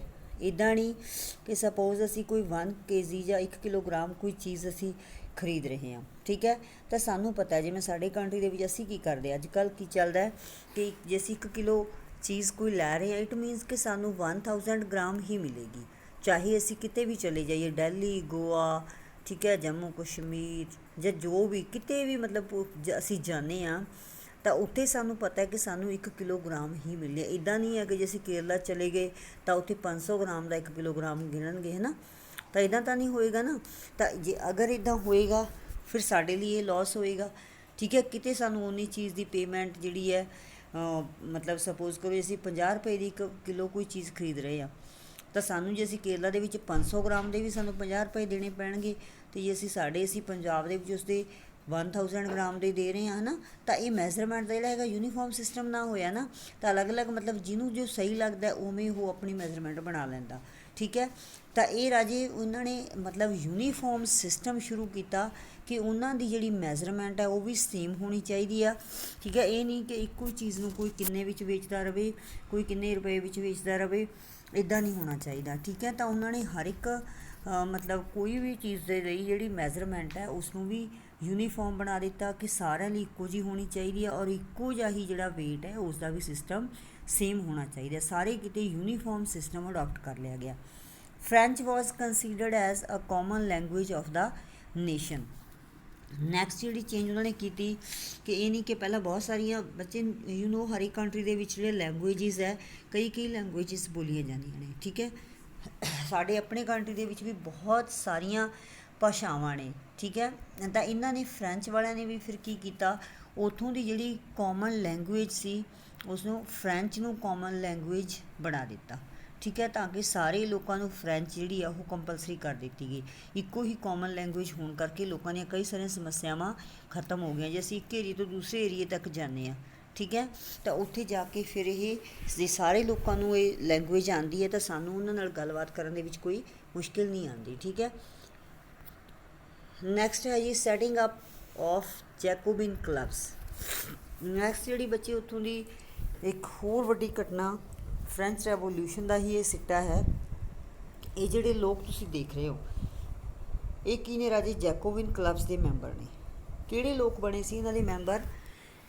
ਦੈਟ ਵਰ students, educated middle class Europeans. ਠੀਕ ਹੈ, ਕੋਈ ਟੀਚਰ ਹੋ ਸਕਦੇ ਹੈ, ਕੋਈ ਹੋਰ ਪੜ੍ਹੇ ਲਿਖੇ ਲੋਕ ਹੋ ਸਕਦੇ ਹੈ। ਇਹ ਜੈਕੋਬਿਨ ਕਲੱਬਸ ਦੇ ਜਿਹੜੇ member C near about middle class ਨੂੰ ਬਿਲੋਂਗ ਕਰਦੇ ਸੀ ਸਾਰੇ, ਔਰ ਸਾਰੇ ਦੇ ਸਾਰੇ ਕੀ ਸੀ, ਐਜੂਕੇਟਡ ਪਰਸਨ ਸੀ। ਜੈਕੋਬਿਨ ਕਲੱਬਸ ਇਹਨਾਂ ਨੇ ਇਸ ਕਰਕੇ ਬਣਾਏ ਸੀ ਤਾਂ ਕਿ ਇਹ ਜਿਹੜਾ ਆਈਡੀਆ ਹੈ ਲਿਬਰਟੀ ਦਾ ਜਿਹੜਾ ਆਈਡੀਆ ਹੈ ਉਹ ਅਲੱਗ-ਅਲੱਗ ਹੋਰ ਕੰਟਰੀਜ਼ ਦੇ ਵਿੱਚ ਵੀ ਇਸ ਨੂੰ ਸਪਰੈਡ ਕਰ ਸਕਣ। ਠੀਕ ਹੈ, ਇਹਨਾਂ ਨੇ ਬਹੁਤ ਸਾਰੇ ਯਤਨ ਕੀਤੇ, ਬਹੁਤ ਲੋਕਾਂ ਨੂੰ ਅਵੇਅਰ ਕੀਤਾ, ਦੂਰ ਦੂਰ ਤੱਕ ਇਹ ਜਾਂਦੇ ਰਹੇ ਲੋਕ, ਇਹ ਲੋਕਾਂ ਨੂੰ ਅਵੇਅਰ ਕਰਦੇ ਰਹੇ। ਕਦੇ ਉਹਨਾਂ ਨੂੰ ਮਤਲਬ ਕੋਈ ਸਪੀਚ ਦੇ ਕੇ, ਕਦੇ ਉਹਨਾਂ ਦੇ ਇਕੱਠ ਨੂੰ ਮਤਲਬ ਕੋਈ ਰੈਲੀਆਂ ਕਰਕੇ। ਠੀਕ ਹੈ, ਤਾਂ ਇਹਨਾਂ ਨੇ ਬਹੁਤ ਲੋਕਾਂ ਨੂੰ ਅਵੇਅਰ ਕੀਤਾ ਤਾਂ ਕਿ ਜਿਹੜੇ ਲੋਕ ਆ ਉਹਨਾਂ ਨੂੰ ਲਿਬਰਟੀ ਦੀ ਵੈਲਿਊ ਸਮਝ ਆ ਸਕੇ। ਇਹਨਾਂ ਲੋਕਾਂ ਨੇ ਬਹੁਤ ਸਾਰੀਆਂ ਕੰਪੇਨਸ ਕੀਤੀਆਂ, ਮੀਨਸ ਕਿ ਇਹਨਾਂ ਕੋਲ ਇੱਕ ਜੈਕੋਬਿਨ ਕਲੱਬਸ ਨੇ ਆਰਮੀ ਨੂੰ ਆਪਣੇ ਨਾਲ ਮਿਲਾ ਲਿਆ ਸੀ। ਇਹਨਾਂ ਕੋਲ ਆਰਮੀ ਵੀ ਸੀ, ਉਸ ਆਰਮੀ ਨੂੰ ਲੈ ਕੇ ਇਹਨਾਂ ਨੇ ਅੱਗੇ ਹੋਰ ਬਹੁਤ ਸਾਰੇ ਕੰਟਰੀਜ਼ ਦੇ ਵਿੱਚ ਇਹ ਮੂਵ ਕੀਤਾ। ਇਹਨਾਂ ਨੇ ਹਾਲੈਂਡ, ਬੈਲਜੀਅਮ, ਸਵਿਟਜ਼ਰਲੈਂਡ, ਇਟਲੀ। ਠੀਕ ਹੈ, ਨੀਅਰ ਅਬਾਊਟ ਇਨ 1790। ਇਹ ਉਦੋਂ ਦਾ ਟਾਈਮ ਹੈ ਰਾਜੇ ਜਦੋਂ ਇਹ 1790 ਦਾ। ਤਾਂ ਇਹ ਲੋਕ ਜਿਹੜੇ ਆ ਜੈਕੋਬਿਨ ਕਲੱਬਸ ਦੇ ਮੈਂਬਰ ਜਿਹੜੇ ਆ ਇਹਨਾਂ ਨੇ ਫਰੈਂਚ ਆਰਮੀ ਨੂੰ ਨਾਲ ਮਿਲਾ ਕੇ ਉਹਨਾਂ ਨੇ ਬਹੁਤ ਸਾਰੇ ਜਿਹੜੇ ਆਸੇ ਪਾਸੇ ਦੇ ਕੰਟਰੀ ਸੀ ਉਹਨਾਂ 'ਤੇ ਅਟੈਕ ਕੀਤੀ। ਠੀਕ ਹੈ, ਉੱਥੋਂ ਦੇ ਲੋਕਾਂ ਨੂੰ ਮਤਲਬ ਰਾਜਿਆਂ ਤੋਂ ਮੁਕਤ ਕਰਾਉਣ ਦੀ ਕੋਸ਼ਿਸ਼ ਕੀਤੀ। ਠੀਕ ਹੈ, ਲੇਕਿਨ I think you will think ਕਿ ਇੱਦਾਂ ਕੋਈ ਸਾਰੇ ਲੋਕ ਇਕੱਠੇ ਹੋ ਕੇ ਇਸ ਤਰ੍ਹਾਂ ਦੀਆਂ ਜਿਹੜੀਆਂ ਕੰਪੇਨਸ ਆ ਉਹ ਨਹੀਂ ਕਰ ਸਕਦੇ, ਕਿਉਂਕਿ ਉਹਨਾਂ ਨੂੰ ਲੀਡ ਕਰਨ ਵਾਲਾ ਕੋਈ ਨਾ ਕੋਈ ਬੰਦਾ ਜ਼ਰੂਰ ਚਾਹੀਦਾ। ਠੀਕ ਹੈ, ਤਾਂ ਇਹਨਾਂ ਦਾ ਪਹਿਲਾ ਜਿਹੜਾ ਲੀਡਰ ਸੀ ਰੋਬਸਪਾਇਰੇ। ਠੀਕ ਹੈ, ਤਾਂ ਉਹ ਵੀ ਹੌਲੀ ਹੌਲੀ ਕੀ ਹੋ ਗਿਆ ਸੀ, ਮਤਲਬ ਬਹੁਤ ਆਪਣੇ ਆਪ ਨੂੰ ਸ਼ਕਤੀਸ਼ਾਲੀ ਸਮਝਣ ਲੱਗ ਪਿਆ ਸੀ। ਠੀਕ ਹੈ, ਤਾਂ ਹੌਲੀ ਹੌਲੀ ਇਹਨਾਂ ਨੇ ਫਿਰ ਕੀ ਕੀਤਾ, ਰੋਬਸਪੀਅਰੇ ਨੂੰ ਹਟਾ ਦਿੱਤਾ। ਠੀਕ ਹੈ, ਉਸ ਨੂੰ ਹਟਾਉਣ ਤੋਂ ਬਾਅਦ ਇਹਨਾਂ ਨੇ ਫਿਰ ਨੈਸ਼ਨਲ ਅਸੈਂਬਲੀ ਬਣਾਈ। ਨੈਸ਼ਨਲ ਅਸੈਂਬਲੀ ਦੇ ਅੰਡਰ ਇਹ ਸਾਰਾ ਕੁਝ ਹੋਣ ਤੋਂ ਬਾਅਦ ਇਹ ਜੈਕੋਬਿਨ ਕਲੱਬਸ ਬਣੇ। ਠੀਕ ਹੈ, ਤਾਂ ਜੈਕੋਬਿਨ ਕਲੱਬਸ ਦੇ ਮੈਂਬਰ ਹੁਣ ਇੰਨੇ ਸ਼ਕਤੀਸ਼ਾਲੀ ਕਿਵੇਂ ਬਣ ਗਏ? ਇਹਨਾਂ ਨੂੰ ਵੀ ਲੀਡ ਕਰਨ ਵਾਲਾ ਇੱਕ ਬੰਦਾ ਸੀ ਰਾਜੇ ਜਿਹਨੂੰ ਅਸੀਂ ਕਹਿੰਦੇ ਹਾਂ ਨੈਪੋਲੀਅਨ ਬੋਨਾਪਾਰਟ। ਤੁਸੀਂ ਇਸ ਦੇ ਬਾਰੇ ਸੁਣਿਆ ਵੀ ਹੋਏਗਾ। ਨੈਪੋਲੀਅਨ ਜਿਹੜਾ ਸੀ ਬੱਚੇ, ਇਹ ਇੱਕ ਮਤਲਬ ਮਿਲਟਰੀ ਲੀਡਰ ਵੀ ਸੀ, ਠੀਕ ਹੈ, ਔਰ ਆਪਣੇ ਏਰੀਏ ਦਾ ਲੀਡਰ ਵੀ ਸੀ, ਇਹ ਪੋਲੀਟੀਕਲ ਲੀਡਰ ਵੀ ਸੀ, ਔਰ ਬਹੁਤ ਹੀ ਐਂਬੀਸ਼ੀਅਸ ਬੰਦਾ ਸੀ ਇਹ। ਇਸ ਦੇ ਵਿੱਚ ਮਿਲਟਰੀ ਦੇ ਜਿਹੜੇ ਬਹੁਤ ਜ਼ਿਆਦਾ ਗੁਣ ਸੀ, ਅਤੇ ਨਾਲ ਨਾਲ ਇਸ ਦੀ ਜਿਹੜੀ ਸੋਚ ਹੈ ਥੋੜ੍ਹੀ ਡੈਮੋਕ੍ਰੇਟਿਕ ਵੀ ਸੀ। ਤਾਂ ਇਹੀ ਬੰਦਾ ਇਹਨਾਂ ਜੈਕੋਬਿਨ ਕਲੱਬਸ ਨੂੰ ਲੀਡ ਕਰ ਰਿਹਾ ਸੀ। ਇਸ ਦੀ ਅਗਵਾਈ ਦੇ ਵਿੱਚ ਇਹਨਾਂ ਨੇ ਬਹੁਤ ਸਾਰੀਆਂ ਲੜਾਈਆਂ ਲੜੀਆਂ। ਇਹਨਾਂ ਬਾਕੀ ਜਿਹੜੇ ਨੇਬਰਿੰਗ ਕੰਟਰੀ ਸੀ ਉਹਨਾਂ ਦੇ ਵਿੱਚ ਜਾ ਕੇ ਇਹਨਾਂ ਨੇ ਲੋਕਾਂ ਨੂੰ ਮਤਲਬ ਰਾਜਿਆਂ ਦੇ ਉੱਪਰ ਅਟੈਕ ਕਰਕੇ ਲੋਕਾਂ ਨੂੰ ਲਿਬਰਟੀ ਦਿਵਾਉਣ ਦੀ ਕੋਸ਼ਿਸ਼ ਕੀਤੀ। ਅਤੇ ਨਾਲ ਨਾਲ ਰਾਜੇ ਦੂਜੇ ਪਾਸੇ ਇਹ ਸਿਰਫ ਇਸ ਲਈ ਨਹੀਂ ਸੀ ਕਿ ਉਹ ਸਾਰੇ ਲੋਕਾਂ ਨੂੰ ਆਜ਼ਾਦ ਕਰਾ ਸਕਦਾ, ਨਾਲ ਨਾਲ ਇਸ ਦਾ ਆਪਣਾ ਵੀ ਇੱਕ ਮਕਸਦ ਸੀ। ਇਹ ਉਹਨਾਂ ਦੇ ਉੱਪਰ ਰਾਜ ਕਰਨਾ ਚਾਹੁੰਦਾ ਸੀ। ਬਾਹਰੋਂ ਚਾਹੇ ਦੇਖਣ ਨੂੰ ਇਹ ਬਹੁਤ ਮਤਲਬ ਡੈਮੋਕ੍ਰੇਟਿਕ ਸੋਚ ਵਾਲਾ ਲੱਗਦਾ ਸੀ, ਠੀਕ ਹੈ, ਲੇਕਿਨ ਅਸਲ ਦੇ ਵਿੱਚ ਇਹ ਮਿਲਟਰੀ ਲੀਡਰ ਹੋਣ ਕਰਕੇ ਇਹ ਚਾਹੁੰਦਾ ਸੀ ਕਿ ਇਸ ਦਾ ਰਾਜ ਜਿਹੜਾ ਹੈਗਾ ਉਹ ਯੂਰਪੀਅਨ ਲੋਕਾਂ ਦੇ ਉੱਪਰ ਹੋਵੇ, ਠੀਕ ਹੈ। ਤਾਂ ਇਸ ਨੇ, ਲੇਕਿਨ ਇਹਨੂੰ ਲੋਕ ਜਿਹੜੇ ਆ ਉਹ ਕਿਉਂ ਸਮਝਦੇ ਸੀ ਇੱਦਾਂ ਦਾ? ਇਸਨੇ ਇੱਕ ਜਦੋਂ ਇਹ ਇੱਥੇ ਪਾਵਰ ਦੇ ਵਿੱਚ ਆਇਆ ਤਾਂ ਉਸਨੇ ਆਉਣ ਤੋਂ ਬਾਅਦ ਕੀ ਕੀਤਾ, ਇੱਕ ਸਿਵਲ ਕੋਡ ਜਿਹਨੂੰ ਇਸਨੇ ਨਾਮ ਦਿੱਤਾ 1804 ਦਾ, ਠੀਕ ਹੈ। ਤਾਂ ਇਹ ਕੋਡ ਕੀ ਸੀ? ਇਹਨੂੰ ਨੈਪੋਲੀਅਨ ਕੋਡ ਕਹਿੰਦੇ ਆ, 1804, ਠੀਕ ਹੈ। ਤਾਂ ਇਸ ਦੇ ਵਿੱਚ ਇਸਨੇ ਕੀ ਕੀਤਾ, ਬਹੁਤ ਸਾਰੇ ਰਿਫੋਰਮਸ ਇਸਨੇ ਕੀਤੇ ਪਾਵਰ ਦੇ ਵਿੱਚ ਆਉਣ ਤੋਂ ਬਾਅਦ, ਜਿਹਦੇ ਕਰਕੇ ਫਰਾਂਸ ਦੇ ਲੋਕਾਂ ਨੂੰ ਲੱਗਿਆ ਕਿ ਇਹ ਇੱਕ ਸਾਡੇ ਲਈ ਡੈਮੋਕ੍ਰੇਸੀ ਲੈ ਕੇ ਆਏਗਾ, ਸਾਡੀ ਲਾਈਫ ਨੂੰ ਬਹੁਤ ਅੱਛੀ ਬਣਾ ਦੇਗਾ, ਠੀਕ ਹੈ। ਸ਼ੁਰੂ ਦੇ ਵਿੱਚ ਲੋਕਾਂ ਨੂੰ ਇਸ ਦੀ ਜਿਹੜੀ ਪੋਲਿਸੀ ਹੈ ਉਸ ਦੇ ਬਾਰੇ ਕੋਈ ਸਮਝ ਨਹੀਂ ਸੀ, ਕਿਉਂਕਿ ਲੋਕ ਜਿਹੜੇ ਆ ਮਨਾਰਕੀਕਲ ਸਿਸਟਮ ਤੋਂ ਅੱਕੇ ਹੋਏ ਸੀ। ਤਾਂ ਉਹਨਾਂ ਨੂੰ ਲੱਗਦਾ ਸੀ ਕਿ ਹੁਣ ਇਹ ਸਾਡੇ ਕੋਲ ਇੱਕ ਆਜ਼ਾਦੀ ਦਾ ਮਸੀਹਾ ਆ ਗਿਆ। ਤਾਂ ਕਿਉਂ ਲੋਕ ਇੱਦਾਂ ਸਮਝਦੇ ਸੀ? ਸਭ ਤੋਂ ਪਹਿਲਾਂ ਉਸਨੇ ਕੀ ਜਿਹੜੀਆਂ ਚੇਂਜਿਸ ਕੀਤੀਆਂ, ਕੀ ਰਿਫੋਰਮਸ ਕੀਤੇ ਉੱਥੋਂ ਦੇ ਸਿਸਟਮ ਦੇ ਵਿੱਚ? ਇਕੁਅਲਿਟੀ ਬਿਫੋਰ ਦਾ ਲਾਅ, ਸਭ ਤੋਂ ਪਹਿਲਾ ਕੰਮ ਉਸਨੇ ਕੀ ਕੀਤਾ, ਇਕੁਅਲਿਟੀ ਬਿਫੋਰ ਦਾ ਲਾਅ, ਕਿ ਕਾਨੂੰਨ ਦੇ ਸਾਹਮਣੇ ਸਾਰੇ ਲੋਕ ਬਰਾਬਰ ਨੇ। ਸਾਰਿਆਂ ਦੇ ਲਈ ਉਸਨੇ ਯੂਨੀਫਾਰਮ ਲਾਅ ਜਿਹੜੇ ਹੈ ਸ਼ੁਰੂ ਕੀਤੇ, ਠੀਕ ਹੈ, ਕਾਨੂੰਨ ਸਭ ਦੇ ਲਈ ਇੱਕੋ ਜਿਹੇ ਬਣਾਏ, ਠੀਕ ਹੈ। ਤਾਂ ਇਹ ਗੱਲ ਲੋਕਾਂ ਨੂੰ ਬਹੁਤ ਪਸੰਦ ਆਈ, ਤਾਂ ਬਹੁਤ ਸਾਰੇ ਲੋਕ ਇਸ ਦੇ ਪ੍ਰਸ਼ੰਸਕ ਬਣ ਗਏ। ਨੈਕਸਟ ਹੈ ਜੀ, ਅਬੋਲਿਸ਼ਡ ਆਲ ਪ੍ਰੀਵਿਲੇਜਸ ਬੇਸਡ ਔਨ ਬਰਥ। ਜਿਹੜੇ ਪਹਿਲਾਂ ਰਾਜੇ ਪੁਰਾਣੀਆਂ ਜਿਹੜੀਆਂ ਟਰਡੀਸ਼ਨਸ ਉੱਥੇ ਚੱਲ ਰਹੀਆਂ ਸੀ ਕਿ ਜਿਵੇਂ ਕੋਈ ਵੀ ਵਿਅਕਤੀ ਜਿਹੜਾ ਹੈ ਉਸਨੂੰ ਬਾਈ ਬਰਥ ਜਿਹੜੇ ਰਾਈਟਸ ਮਿਲਦੇ ਸੀ, ਠੀਕ ਹੈ, ਚਾਹੇ ਉਹ ਕੋਈ ਗਰੀਬ ਘਰ ਦੇ ਵਿੱਚ ਪੈਦਾ ਹੋਇਆ ਉਸਨੂੰ ਗਰੀਬ ਮੰਨਿਆ ਜਾਂਦਾ ਸੀ, ਜਾਂ ਮਤਲਬ ਬਰਥ ਦੇ ਅਕੋਰਡਿੰਗਲੀ, ਜਿਵੇਂ ਅੱਜ ਕੱਲ੍ਹ ਸਾਡੇ ਵੀ ਹੈ ਕਿ ਅਸੀਂ ਜੇ ਸਪੋਜ਼ ਕਰੋ ਅਸੀਂ ਕਿਸੇ ਹਿੰਦੂ ਫੈਮਿਲੀ ਦੇ ਵਿੱਚ ਪੈਦਾ ਹੋਏ ਹਾਂ, ਠੀਕ ਹੈ, ਤਾਂ ਅਸੀਂ ਹਿੰਦੂ ਕਹਿਲਾਉਂਦੇ ਹਾਂ, ਹੈ ਨਾ। ਤਾਂ ਇਸੇ ਤਰ੍ਹਾਂ ਹੀ ਸਾਡੇ ਨੋ ਡਾਊਟ ਕਿ ਸਾਡੀ ਡੈਮੋਕ੍ਰੇਟਿਕ ਢਾਂਚਾ ਹੈ, ਠੀਕ ਹੈ, ਸਾਡੇ ਨਾਲ ਕੋਈ ਵਿਤਕਰਾ ਨਹੀਂ ਕਰਦਾ, ਮੈਂ ਉਸ ਚੀਜ਼ ਦੀ ਗੱਲ ਨਹੀਂ ਕਰ ਰਹੀ ਬੇਟਾ, ਲੇਕਿਨ ਮਤਲਬ ਬਾਈ ਬਰਥ ਦੀ ਗੱਲ ਕਰ ਰਹੀ ਹਾਂ, ਠੀਕ ਹੈ। ਉੱਥੇ ਵੀ ਇਸ ਤਰ੍ਹਾਂ ਜਿਹੜਾ ਪੁਰਾਣਾ ਰਿਵਾਜ਼ ਸੀ ਉਹ ਬੇਸਡ ਔਨ ਬਰਥ ਸੀ, ਅਤੇ ਕੋਈ ਵੀ ਜਿਹੜੀ ਚੀਜ਼ ਹੈ ਉਹ ਕਿਸੇ ਵਿਅਕਤੀ ਨੂੰ ਜਾਂ ਉਸਦੀ ਜਿਹੜੀ ਜੱਜਮੈਂਟ ਹੈ, ਉਸਦੀ ਮੈਜ਼ਰਮੈਂਟ ਹੈ, ਉਸਦਾ ਸੋਸ਼ਲ ਸਟੇਟਸ ਹੈ, ਹਰ ਚੀਜ਼ ਜਿਹੜੀ ਉਸਦੀ ਮੈਜਰ ਕੀਤੀ ਜਾਂਦੀ ਸੀ ਉਹ ਉਸਦੇ ਬਰਥ ਦੇ ਅਕੋਰਡਿੰਗਲੀ ਮੈਜਰ ਕੀਤੀ ਜਾਂਦੀ ਸੀ। ਸਪੋਜ਼ ਜਿਵੇਂ ਗਰੀਬ ਲੋਕ ਹੈ, ਬਹੁਤ ਸਾਰੇ ਲੋਕਾਂ ਨੂੰ ਜਿਵੇਂ ਐਜੂਕੇਸ਼ਨ ਦਾ ਰਾਈਟ ਹੀ ਨਹੀਂ ਸੀ, ਵਿਮੈਨ ਨੂੰ ਕੋਈ ਰਾਈਟ ਨਹੀਂ ਸੀ, ਹੈ ਨਾ। ਤਾਂ ਇਹ ਕੀ ਸੀ, ਮਤਲਬ ਉਹਨਾਂ ਨੂੰ ਬਾਏ ਬਰਥ, ਜੇ ਉਹ ਗਰੀਬ ਘਰ ਦੇ ਵਿੱਚ ਪੈਦਾ ਹੋਏ ਆ, ਕਈ ਜਗ੍ਹਾ 'ਤੇ ਉਹਨਾਂ ਨੂੰ ਜਾਣਾ ਮਤਲਬ ਉਹਨਾਂ ਨੂੰ ਮਨਾਹੀ ਸੀ, ਉਹ ਜਾ ਨਹੀਂ ਸੀ ਸਕਦੇ ਕਿਸੇ ਚਰਚ ਦੇ ਵਿੱਚ ਜਾਂ ਕਿਸੇ ਧਾਰਮਿਕ ਪਲੇਸ ਦੇ ਉੱਪਰ, ਠੀਕ ਹੈ। ਤਾਂ ਇਸ ਤਰ੍ਹਾਂ ਦੀਆਂ ਬਹੁਤ ਸਾਰੀਆਂ ਪ੍ਰੋਹਿਬਿਸ਼ਨਸ ਉਹਨਾਂ ਦੇ ਉੱਪਰ ਲੱਗੀਆਂ ਹੋਈਆਂ ਸੀ। ਉਹਨਾਂ ਚੀਜ਼ਾਂ ਨੂੰ ਇਸ ਨੇ ਹਟਾਇਆ, ਬਿਲਕੁਲ ਖ਼ਤਮ ਕਰ ਦਿੱਤਾ, ਠੀਕ ਹੈ। ਤਾਂ ਨਵਾਂ ਸਿਸਟਮ ਉਸਨੇ ਲਾਗੂ ਕਰ ਦਿੱਤਾ ਕਿ ਕੋਈ ਵੀ ਵਿਅਕਤੀ ਹੈ ਸਭ ਦੇ ਲਈ, ਜਿਵੇਂ ਕੋਈ ਐਜੂਕੇਸ਼ਨ ਦੇ ਅਪਰਚੁਨਿਟੀਜ਼ ਸਭ ਨੂੰ ਮਿਲਣੀਆਂ ਚਾਹੀਦੀਆਂ, ਜਾਂ ਮਤਲਬ ਕੋਈ ਵੀ ਅਪਰਚੁਨਿਟੀਜ਼ ਨੇ ਸਾਰੇ ਲੋਕਾਂ ਨੂੰ ਬਰਾਬਰ ਮਿਲਣੀਆਂ ਚਾਹੀਦੀਆਂ। ਇਸ ਤਰ੍ਹਾਂ ਦੇ ਉਸਨੇ ਰਿਫੋਰਮਸ ਕੀਤੇ ਜਿਹੜੇ ਕਿ ਲੋਕਾਂ ਨੂੰ ਬਹੁਤ ਪਸੰਦ ਆਏ। ਨੈਕਸਟ ਹੈ ਜੀ, right to property was given. ਪਹਿਲਾਂ ਰਾਜੇ ਆਪਾਂ ਪਹਿਲਾਂ ਵੀ ਗੱਲ ਕਰ ਚੁੱਕੇ ਹਾਂ ਕਿ ਜਦੋਂ ਮਨਾਰਕੀਕਲ ਸਿਸਟਮ ਸੀ ਤਾਂ ਸਾਰੀ ਜਿਹੜੀ ਪ੍ਰੋਪਰਟੀ ਹੈ ਉਹ ਮਨਾਰਕ ਦੇ ਅੰਡਰ ਕੰਟਰੋਲ ਸੀ, ਰਾਜਾ ਹੀ ਉਸਦਾ ਇਕਲੌਤਾ ਮਾਲਕ ਹੁੰਦਾ ਸੀ। ਲੇਕਿਨ ਹੁਣ ਉਸਨੇ ਰਾਜੇ ਦੀ ਜਿਹੜੀ ਸ਼ਕਤੀ ਹੈ ਉਹ ਖ਼ਤਮ ਕਰ ਦਿੱਤੀ ਗਈ ਸੀ, ਠੀਕ ਹੈ। ਤਾਂ ਜਿਹੜੀ ਪਾਵਰ ਹੈ ਉਹ ਲੋਕਾਂ ਦੇ ਹੱਥਾਂ ਵਿੱਚ ਆ ਗਈ ਸੀ, ਅਤੇ ਹੁਣ ਇਸਨੇ ਨੈਪੋਲੀਅਨ ਨੇ ਰਾਈਟ ਟੂ ਪ੍ਰੋਪਰਟੀ ਲੋਕਾਂ ਨੂੰ ਦੇ ਦਿੱਤਾ ਕਿ ਜਿਹੜੀ ਜ਼ਮੀਨ ਜਿਸ ਦੇ ਕੋਲੇ ਹੈ ਉਹੀ ਉਸਦਾ ਮਾਲਕ ਹੈ, ਉਹਨਾਂ ਨੂੰ ਉਸਦੇ ਓਨਰ ਬਣਾ ਦਿੱਤਾ, ਠੀਕ ਹੈ। ਨੈਕਸਟ ਹੈ ਜੀ, ਟਰਾਂਸਪੋਰਟ ਐਂਡ ਕਮਿਊਨੀਕੇਸ਼ਨ ਸਿਸਟਮ ਵਰ ਇੰਪਰੂਵਡ। ਇਸ ਨੇ ਬੱਚੇ ਟਰਾਂਸਪੋਰਟ ਔਰ ਕਮਿਊਨੀਕੇਸ਼ਨ ਸਿਸਟਮ ਦੇ ਵਿੱਚ ਵੀ ਬਹੁਤ ਚੇਂਜਸ ਲੈ ਕੇ ਆਉਂਦੀਆਂ, ਬਹੁਤ ਉਸ ਨੂੰ ਮਤਲਬ ਇੰਪਰੂਵ ਕੀਤਾ, ਜਿਹਦੇ ਕਰਕੇ ਲੋਕਾਂ ਨੂੰ ਬਹੁਤ ਫਾਇਦਾ ਹੋਇਆ। ਠੀਕ ਹੈ। ਨੈਕਸਟ ਹੈ ਫਿਊਡਲ ਸਿਸਟਮ ਵਾਜ਼ ਅਬੋਲਿਸ਼ਡ। ਫਿਊਡਲ ਸਿਸਟਮ ਨੂੰ ਵੀ ਇਸਨੇ ਬਿਲਕੁਲ ਖ਼ਤਮ ਕਰ ਦਿੱਤਾ। ਠੀਕ ਹੈ। ਜਿਹੜਾ ਕਿ ਪਹਿਲਾਂ ਵਾਲਾ ਸਿਸਟਮ ਸੀ ਜਿਸ ਦੇ ਵਿੱਚ ਜਿਹੜੀ ਸਾਰੀ ਸ਼ਕਤੀ ਉਹ ਸਿਰਫ ਰਾਜੇ ਕੋਲੇ ਸੀ। ਠੀਕ ਹੈ। ਰਾਜੇ ਦਾ ਹੀ ਕਿਹਾ ਹੋਇਆ ਇੱਕ ਇੱਕ ਜਿਹੜਾ ਮਤਲਬ ਵਰਡ ਹੈ ਉਹ ਕਾਨੂੰਨ ਹੁੰਦਾ ਸੀ। ਤਾਂ ਹੁਣ ਉਸਨੇ ਉਸ ਸਿਸਟਮ ਨੂੰ ਬੰਦ ਕਰ ਦਿੱਤਾ। ਠੀਕ ਹੈ। ਤਾਂ ਉਸਨੇ ਜਿਹੜੀ ਪਾਵਰ ਹੈ ਉਹ ਲੋਕਾਂ ਦੇ ਹੱਥਾਂ ਵਿੱਚ ਸੀ, ਲੋਕਾਂ ਦੀ ਗੱਲ ਸੁਣੀ ਜਾਣ ਲੱਗ ਪਈ ਸੀ। ਅਤੇ ਬਾਕੀ ਜਿਹੜਾ ਹੈਗਾ ਐਡਮਿਨਿਸਟ੍ਰੇਟਿਵ ਸਿਸਟਮ ਉਹਨਾਂ ਨੇ ਚੇਂਜ ਕਰ ਦਿੱਤਾ ਸੀ, ਜਿਹਦੇ ਵਿੱਚ ਆਫਿਸਰਸ ਵਗੈਰਾ ਲੈ ਆਉਂਦੇ ਸੀ। ਤਾਂ ਨੈਕਸਟ ਕੀ ਹੈ, ਸੈਫਡਮਸ ਐਂਡ ਮੈਨੋਰੀਅਲ ਡਿਊਜ਼ ਵਰ ਅਬੋਲਿਸ਼ਡ। ਹਾਂਜੀ ਬੇਟਾ, ਇਹ ਆਪਾਂ ਨੈਕਸਟ ਵੀਡੀਓ ਦੇ ਵਿੱਚ ਕਰਦੇ ਹਾਂ। ਬਾਕੀ ਜਿਹੜਾ ਰਹਿ ਗਿਆ